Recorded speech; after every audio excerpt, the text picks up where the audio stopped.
So we are now in week 16, finally, final and last week for our series video regarding sa ICDIS. So now we're going to discuss the danger of over-reliance for this. So I have this handout also.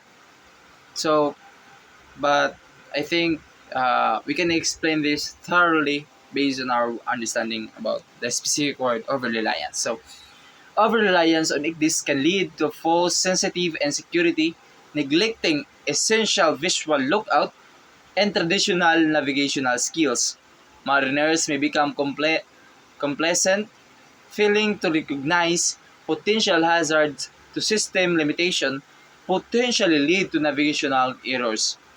So, from the word itself of reliance, it is good to have an ICDIS on board, but over-relying on the information given by ICDIS can lead to unnecessary uh, to poor navigational skills. So basically, it simply implies that we as the navigator, we should also have these surrounding awareness skills and navigational skills that requires us to have this sensitivity about our surrounding. Example, if there is a specific, let's say, you see an vessel ahead of you, and suddenly that vessel did not appear on your ICDIS, and you as a navigator, you only rely on ICDIS. You see that, oh, there's no vessel here, there is no dangerous target, you viewed in ICDIS, and so you say, okay, continue our path.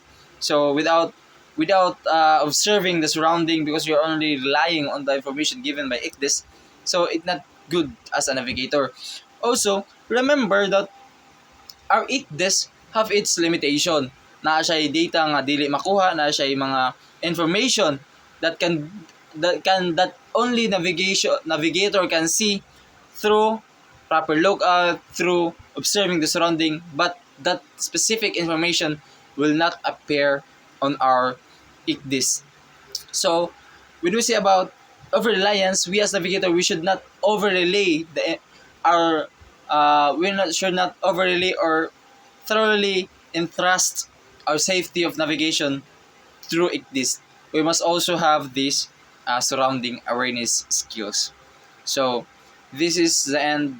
This is the last video for our series video regarding our ICDIS performance standard, and videos that may relate to our the standard of our ICDIS and the uses of our ICDIS on board.